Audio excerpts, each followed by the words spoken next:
Bonjour à toutes et tous. Excusez-moi si pendant un bon moment je n'ai pas su faire des vidéos, mais en période de vacances, c'est pas évident. C'est pas évident.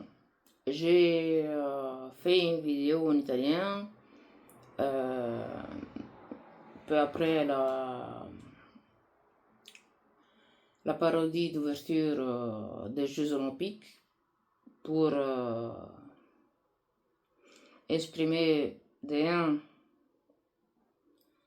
la, la sensation de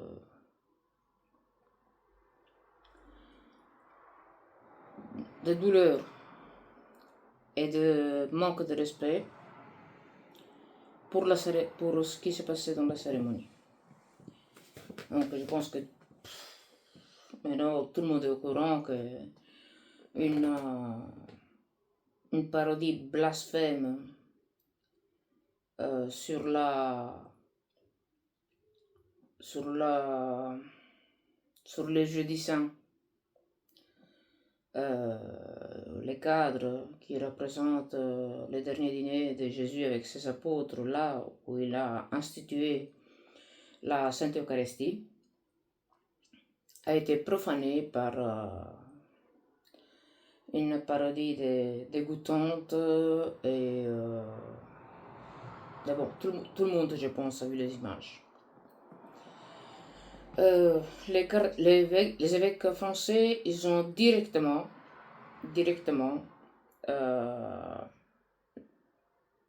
fait un document dans lequel il s'est dissocié euh, de, cette, euh, de cette ouverture, donc de ce qui s'est passé, car c'était une insulte à notre religion et donc qu'il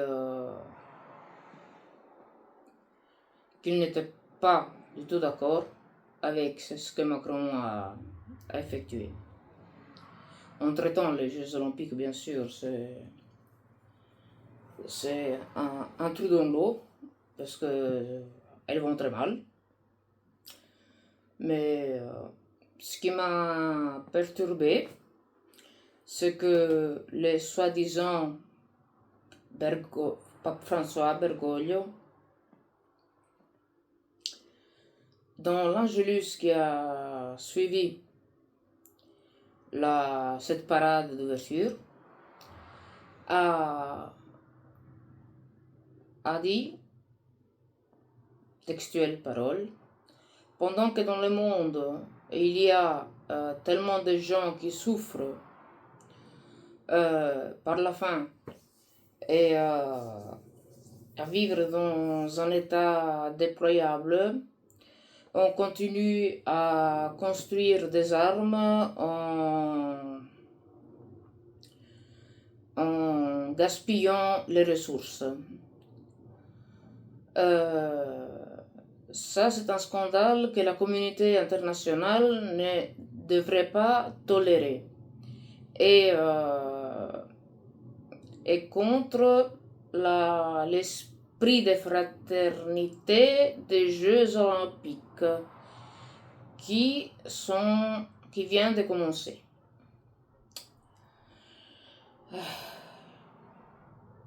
N'oublions pas que, chers frères et sœurs, la guerre est une défaite.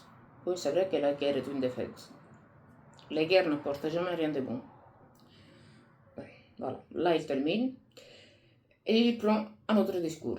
Aujourd'hui, on célèbre la journée des personnes âgées. Donc ça, c'est tout ce qu'il a eu à dire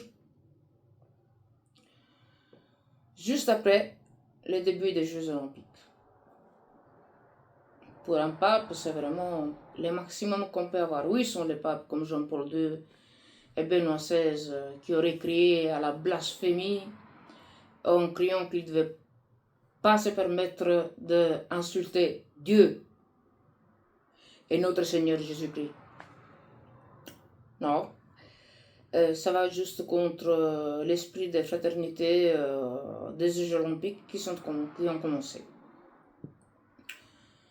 La révolte est venue d'une partie du monde chrétien. Des gens en France ils se sont réunis pour chanter des chants chrétiens, pour, disons, réparer et montrer l'esprit chrétien à la France.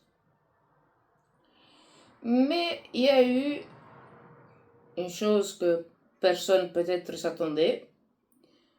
Les musulmans qui ont été révoltés et qui ont fait des commentaires en disant qu'ils ne devaient pas se permettre de comme ça, de se moquer de la religion chrétienne, parce que toute religion mérite respect. Puis il y a eu des hauts exposants de la religion musulmane qui ont exprimé leur dégoût parce qu'on a insulté le prophète, parce qu'il ne faut pas oublier que Jésus est prophète dans la religion musulmane. Issa, le fils de Marie. Pour eux, bien sûr, ce n'est pas comme pour nous le Messie, le Christ, mais c'est un prophète très respecté. Donc, après une semaine de pression de la part des chrétiens révoltés et du monde musulman révolté, il a fait un communiqué du Vatican en disant que, textuelle parole, nous sommes attristés par certaines scènes de la cérémonie des Jeux olympiques. Certaines, hein? Pas une blasphémie totale et un dégoût total. Non, par quelques scènes. Nous nous joignons aux voix qui se sont élevées ces derniers jours pour déplorer l'offense faite à de nombreux chrétiens,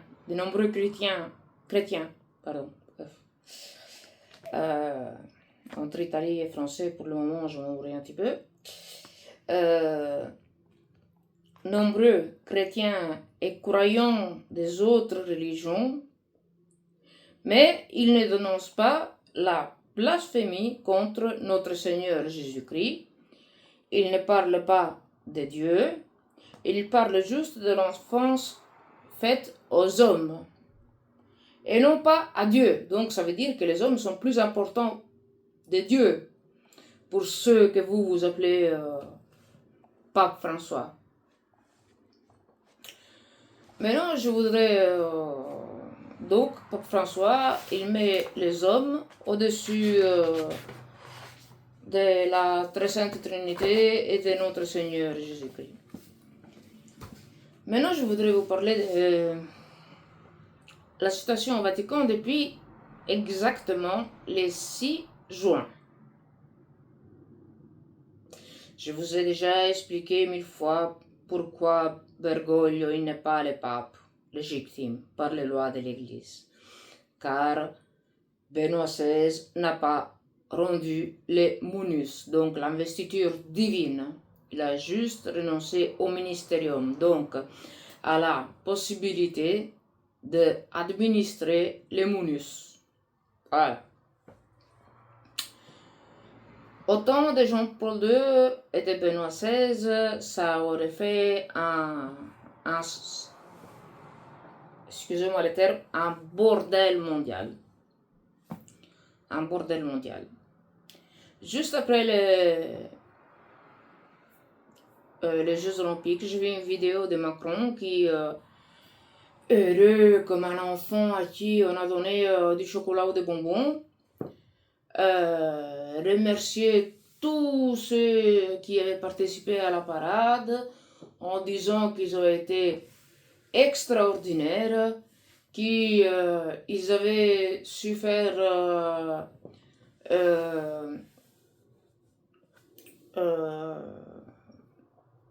comment on dit en français, que cette manifestation faisait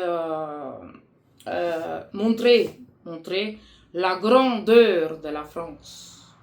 Donc la grandeur de la France, c'est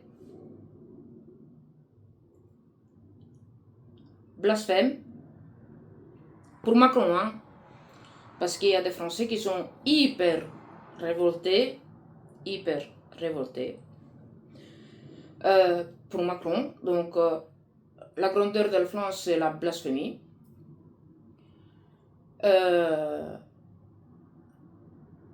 Renier les racines chrétiennes de la France et se moquer de Dieu.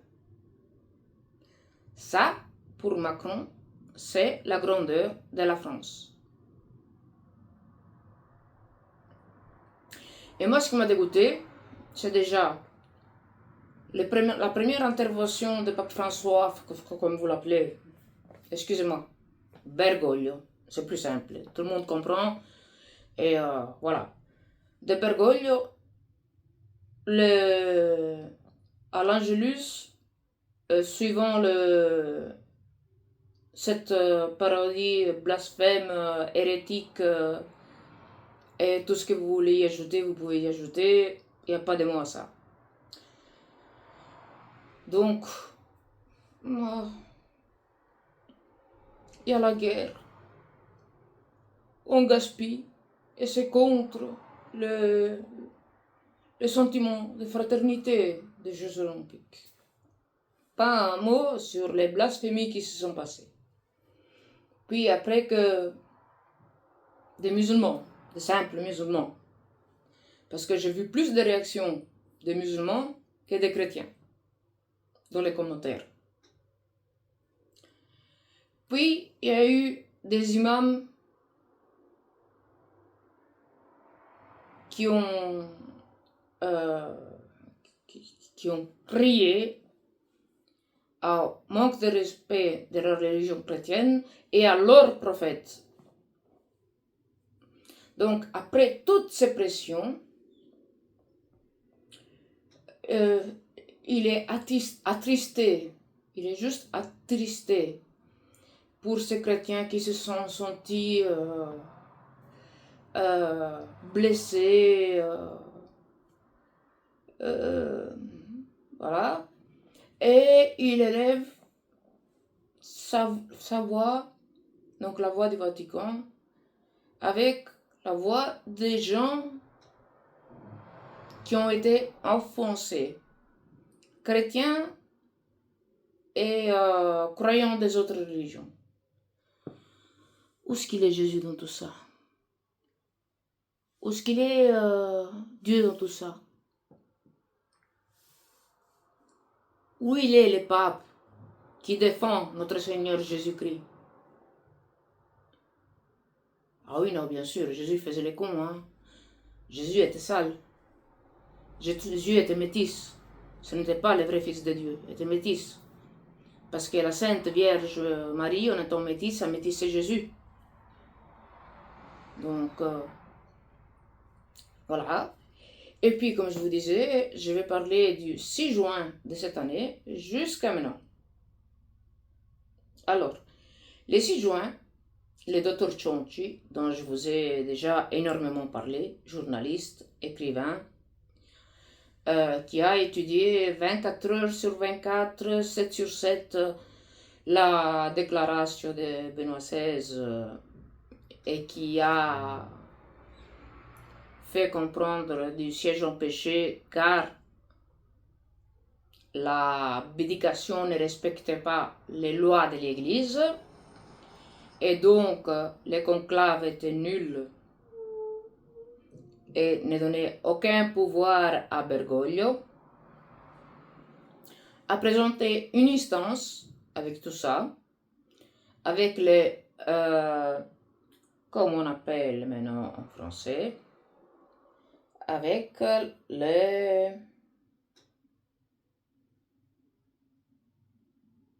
allez, comme quoi il manquait la parole munus, donc pour erreur substantielle, voilà, excusez-moi. Pour erreur substantielle, le 6 juin, et il a présenté, lui avec la signature de beaucoup d'avocats, au ministère du Vatican, une instance pour annuler l'élection de Bergoglio suite à une erreur substantielle dans la déclaration de Benoît XVI. Dr. Cianci, bien sûr, n'a reçu encore aucune réponse de l'État du Vatican. Donc, on ne sait pas s'il a été accueilli, on ne sait pas si elle a été rejetée, on est comme si rien s'était passé. Entre-temps, le Vatican est tombé dans la panique la plus totale, parce que là, s'il ne faisait pas quelque chose pour détourner l'attention sur l'instance qui a été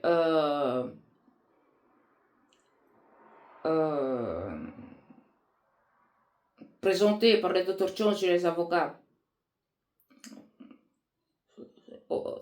Bergoglio risquait de sauter en l'air en un claquement de doigts.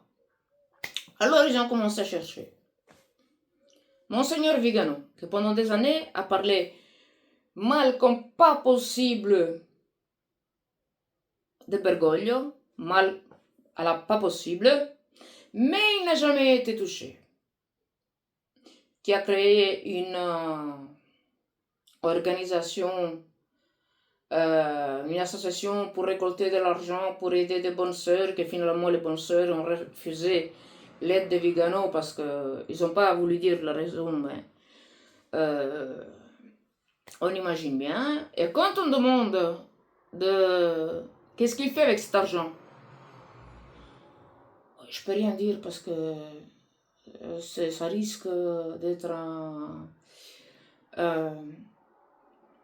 une menace pour les personnes qui sont aidées. Donc, on ne sait pas qu'est-ce qu'il faut avec cet argent. Bien. De deux, il se fait reconsacrer par Williamson, l'évêque schismatique des Lefebvriens, que même pas les Lefebvriens veulent plus entendre. Il se fait reconsacrer. Parce que Monseigneur Vigano, il ne faut pas oublier, il est devenu curé en 68. Donc, curé, il est bien curé, consacré par un évêque préconciliaire, parce que Vigano, il jette toute, excusez-moi les termes, la merde qu'il y a au Vatican, au Concile Vatican II. Et donc, qu'est-ce qui se passe? Bergoglio attaque Vigano. Le Dr. Cianci, quand on a su que Bergoglio avait convoqué au tribunal Vigano pour qu'il s'exprime et tout, a mis toute son enquête de 4 ans avec documents, tout à la disposition de Vigano, comme ça il pouvait sauver l'Église. Du style, je ne reconnais pas l'autorité de ce tribunal car l'élection de Bergoglio est nulle et invalide par déjà l'erreur substantielle de Benoît XVI dans la déclaration Et donc, à ce moment-là, le Vatican se serait écroulé. Bergoglio aurait été foutu en prison pour usurpation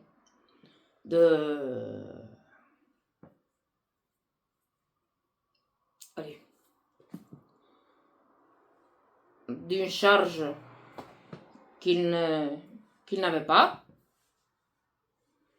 On aurait pu éliminer tous les cardinaux bergogliens, tous les évêques bergogliens, donc faire un nettoyage complet dans l'église et repartir avec un conclave près 2013. Ça aurait été une façon de sauver l'église magnifique. Vigano, non.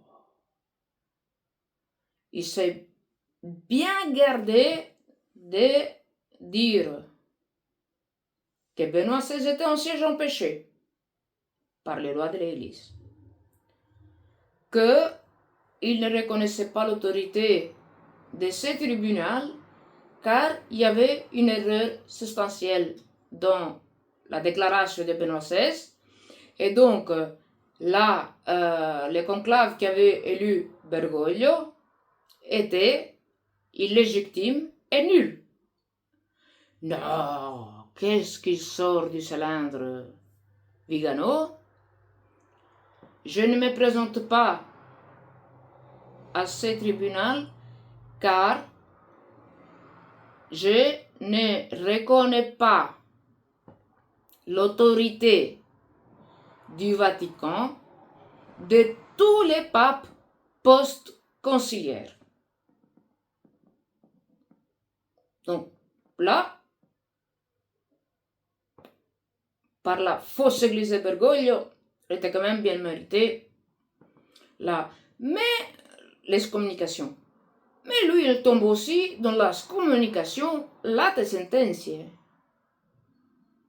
Ne pas reconnaître le pape, l'autorité des papes, l'a automatiquement mis en excommunication late sententiae. À toujours. Il est excommunié à toujours. Donc, qu'est-ce qu'il fait maintenant, Vigano? Avec ceux qui le suivent, avec ceux qu'il a réussi à manipuler, il va se faire son église. Donc maintenant on a la fausse église bergoglienne, la fausse église viganienne, et où il va où le catholicisme? Il va où? Puis ils ont repris la nouvelle des sœurs espagnoles qui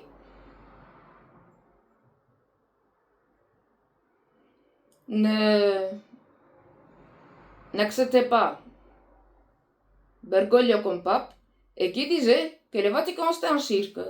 Donc ils ont été excommuniés, mais c'était une nouvelle de 2 mois auparavant. C'était pas une nouvelle qui s'est passée après le 6 juin. Tout ça pour essayer d'éclipser l'instance présentée par le Dr Chonchi. Maintenant, il y a eu aussi les Jeux Olympiques avec cette parodie blasphème, sataniste, parce que c'était vraiment quelque chose de satanique. Et donc, voilà. Maintenant, il y a des guerres. Qui d'ailleurs risquent de devenir une guerre mondiale. Comme quelqu'un avait déjà dit il y a quelques mois, en septembre-octobre, on va se retrouver en pleine guerre mondiale. Donc, c'est déjà bien étudié par tous les puissants de la Terre, hein, qui manipulent les pays comme des petits cons. Donc voilà. Et donc avec cette guerre qui va arriver, l'exposé du Dr. Chonchi présenté à la magistrature vaticane va être déjà mis un peu de côté. Et une autre nouvelle incompréhensible. Là où Bergoglio, il va être enterré, il a fait construire un appartement médical avec des machines de dernier cri pour les soins intensifs. Excusez-moi. Si je meurs, à quoi me sert un appartement hôpital de thérapie intensive? Je suis morte, c'est bon, c'est fini. Non, parce que Bergoglio a changé le rituel des funérailles du pape. Donc le pape va, quand il va mourir, ce ne sera pas une mise en scène, comme le docteur Chon, je pense, moi aussi, parce que si je suis mort, je n'ai rien à faire, moi, dans un appartement hyper médical, dernier cri, machine, dernière génération, sur tout ce qui est soins intensifs. Donc,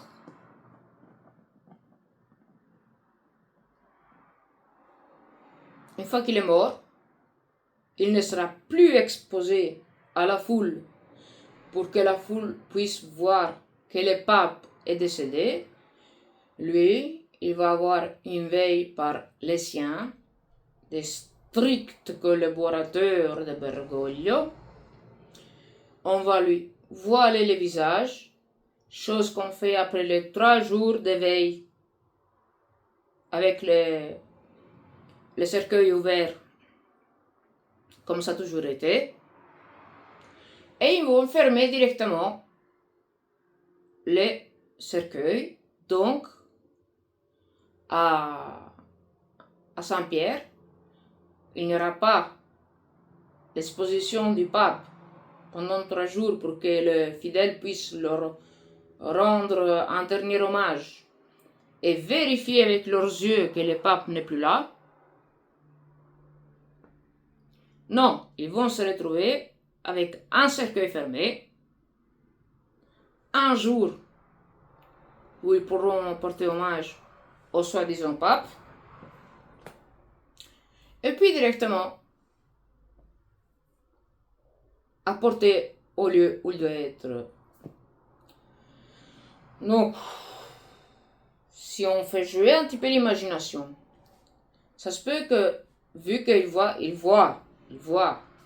que son château de cartes est en train de tomber, à un moment il va dire ah, je me sens mal, apportez-moi à l'hôpital, à l'appartement hospitalier. Faire semblant qu'il est décédé, de toute façon ils vont le voir juste quelques personnes, et en plus avec un voile sur le visage. Donc ils ne sauront pas voir s'il est vraiment décédé ou pas. Car il y a aussi des médicaments qui ralentissent la respiration de façon à ce qu'une personne semble morte apparente. De là, ils vont sortir un cercueil. On est sûr que Bergoglio sera dans ce cercueil.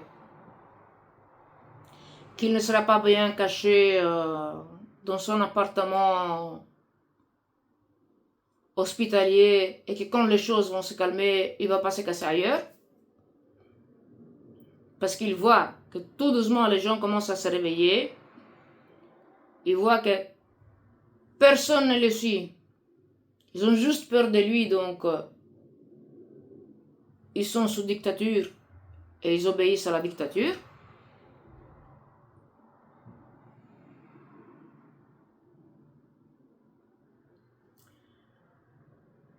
Et que plus de gens commencent à comprendre qu'il n'est pas le pape de l'Église catholique. La sienne, c'est une église schismatique. Car il n'a aucun pouvoir de pape régnant, de un. De deux, il insulte sans cesse notre Seigneur Jésus-Christ et la Sainte Vierge Marie. De trois, il est en train de démolir tous les dogmes de la foi.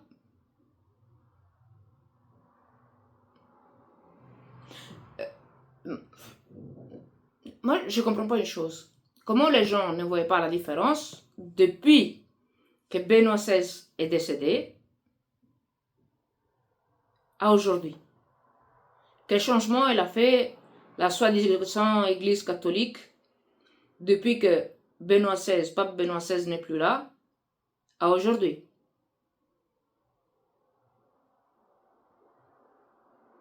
Des choses que impossible à faire.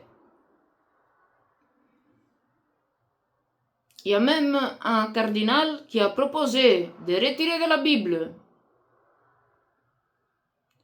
le premier chapitre des Actes des Apôtres, je crois, où on dit que pour Dieu, la copulation entre homme et homme, femme et femme, est une abomination.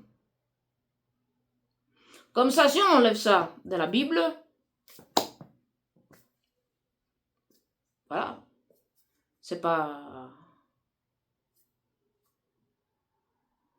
c'est plus un péché, hein. Il n'y a plus dans la Bible.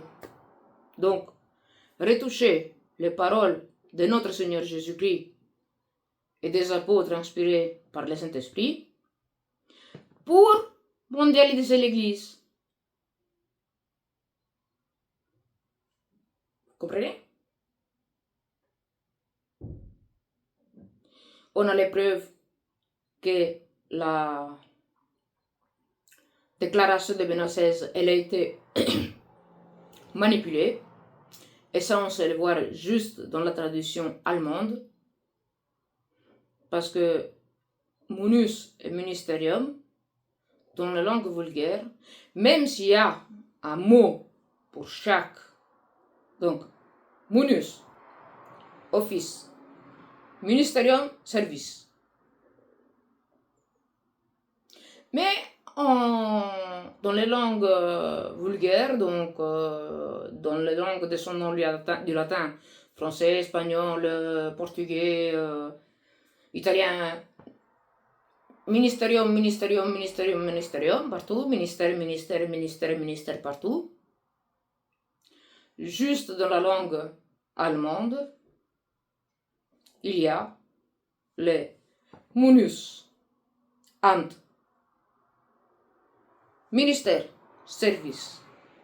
Et bizarrement, dans cette traduction, la place de deux termes est inversée pour faire en sorte que la déclaration de Benoît XVI n'était pas ils vont me trahir et ils vont me confiner en convoquant un conclave. C'était, voilà, j'ai abdiqué, c'est bon. Vous pouvez... Pourquoi il est resté en blanc? Maintenant, ils disent qu'ils l'ont obligé à rester en blanc. Ils l'ont obligé. Imaginez-vous la folie des gens. Maintenant, il y a des gens qui disent que lui, il voulait se retirer en s'appelant juste Père Benoît et rester tranquille comme un ermite en priant. Ce n'est pas vrai. Parce que de un, c'est lui qui n'a pas voulu enlever la veste blanche. Il a juste enlevé les petits voiles blancs sur les épaules et la ceinture. Pour ne pas les confondre avec Bergoglio. Mais pendant 9 ans, il a dit le pape est un, en tapant avec la main sur le fauteuil. Le pape, c'est un seul. Mais elle n'a jamais dit c'est François. Et chaque fois que François voulait retoucher au dogme et aux traditions de la foi chrétienne, donc de la foi catholique, il disait toujours quelque chose pour bloquer François dans son avancée maléfique. Alors qu'il il avait promis qu'il allait rester caché du monde et qu'il allait juste prier et souffrir dans la prière. Alors pourquoi chaque fois que Bergoglio veut faire quelque chose qui n'était pas sur la route du catholicisme, il est intervenu avec un point ferme pour que Bergoglio se retire? Parce qu'il était encore le pape.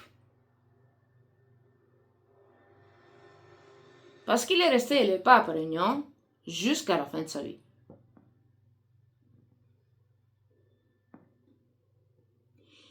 Et maintenant, après tout ça, moi je me demande un mort en quoi est-ce qu'il a besoin d'avoir un appartement hospitalier. Si moi je meurs, hein. Inutile de m'emporter à l'hôpital en soins intensifs, je suis morte, c'est tout. J'ai laissé cette vie. Basta, point, c'est tout. Non, il s'est fait construire un appartement dans Santa Maria Maggiore, là où il va être enterré. De dernier cri, hein, parce que c'est les meilleures machines. Hein. Voilà, donc. Et encore une chose, tous ces changements des funérailles du pape, il les a rendus à la connaissance de tous, à la connaissance de tous, en 2024. Comment ça se fait qu'en 2023, il y avait déjà un film qui était prêt à sortir en novembre 2023, mais qui sont retardés d'un an? Où on voit justement ces nouveaux rituels que Bergoglio a choisis pour les funérailles du pape. Comment le savait-il? Et ça, c'est vraiment un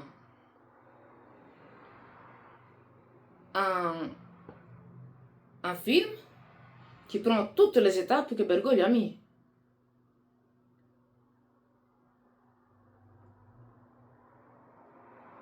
Expliquez-moi comment, en 2023, il pouvait déjà savoir que Bergoglio aurait fait ces changements et faire un film sur ces changements qui va être présenté en 2024, fin 2024, pour que les gens,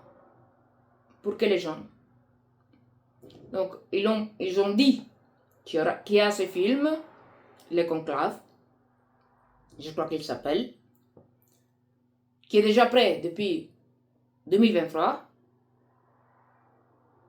et qui va sortir.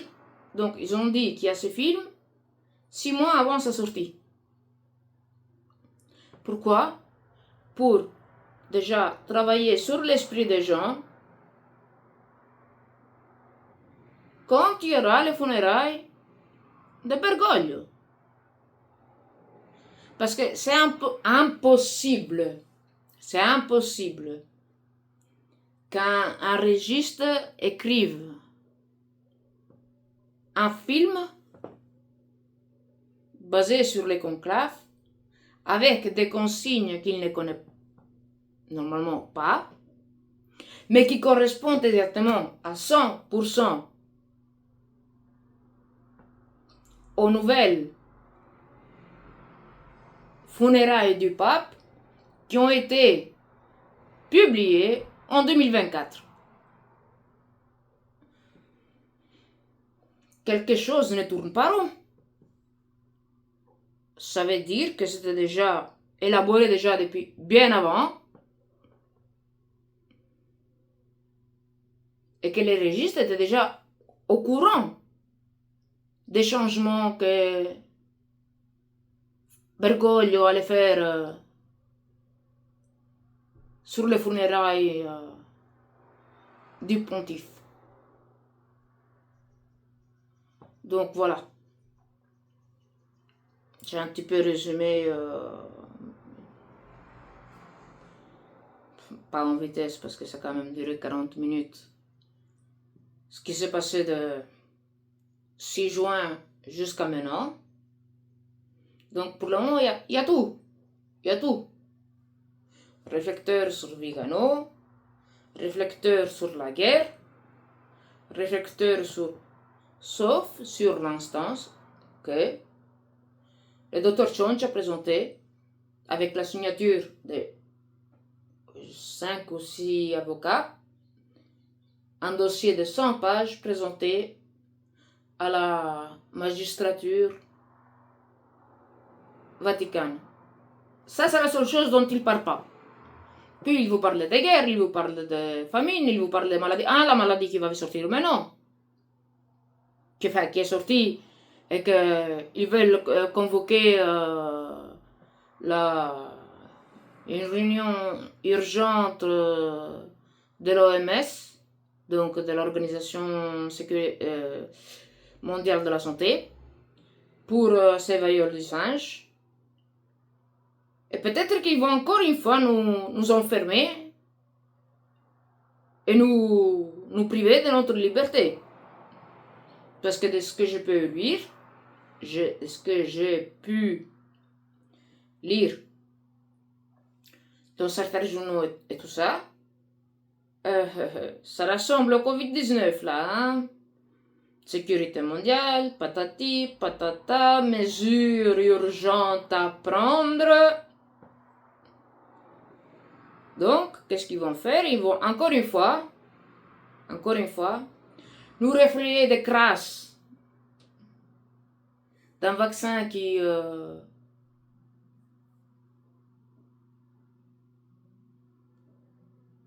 va être comme celui du Covid, qui a tué je ne sais pas combien de personnes en bonne santé, et que Bergoglio appelait l'acte d'amour.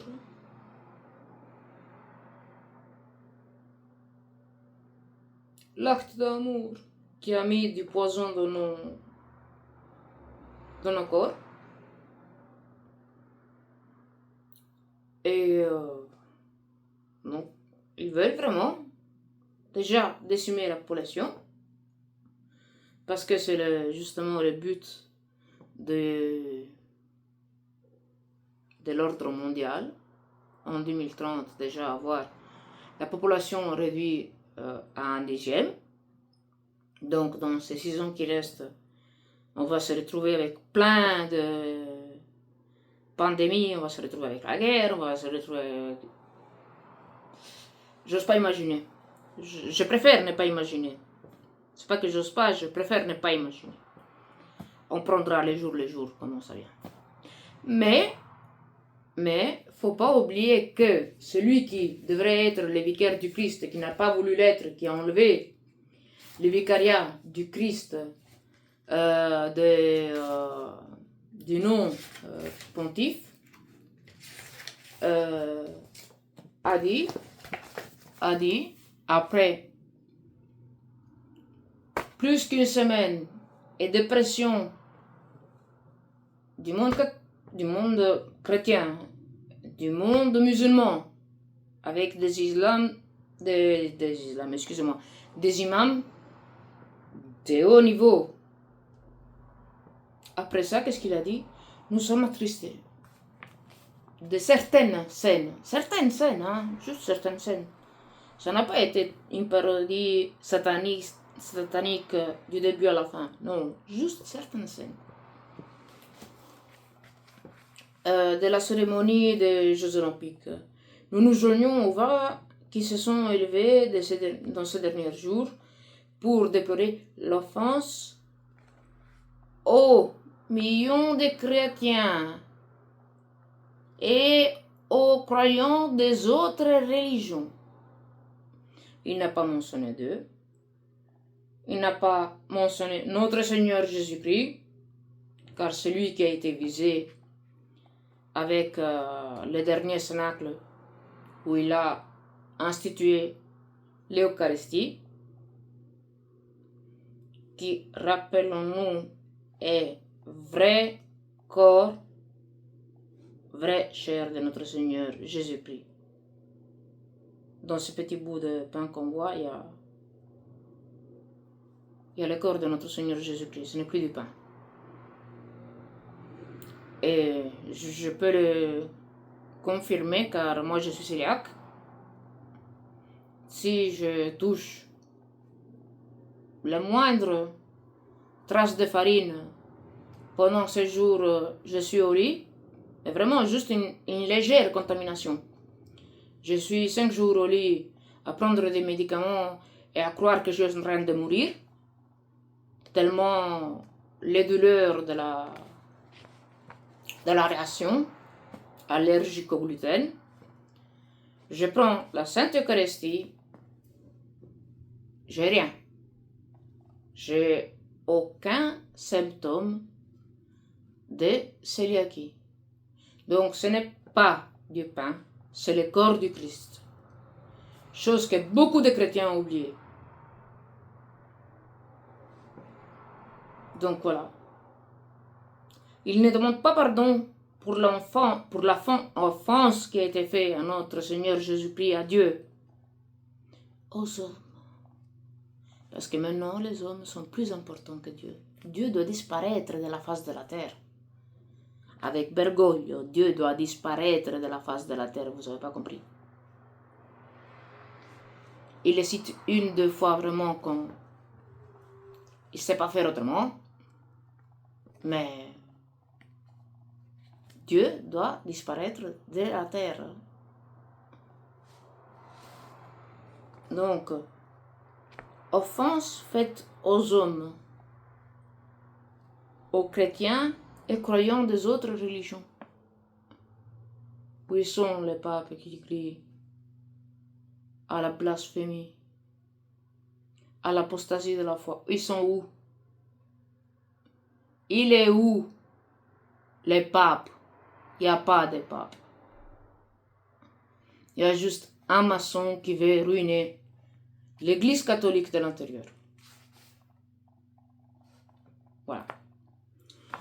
Donc, je vous mettrai bien sûr en description les articles de tout ce que je viens de vous dire.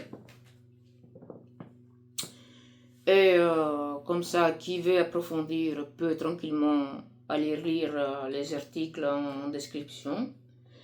Et moi, je vous souhaite une sainte journée dans le cœur de notre Seigneur Jésus-Christ, dans le cœur immaculé de notre Sainte Vierge Marie, notre Maman Céleste, et dans le chaste cœur de notre cher Saint Joseph, patriarche universel de l'Église catholique. Bonne journée à tous.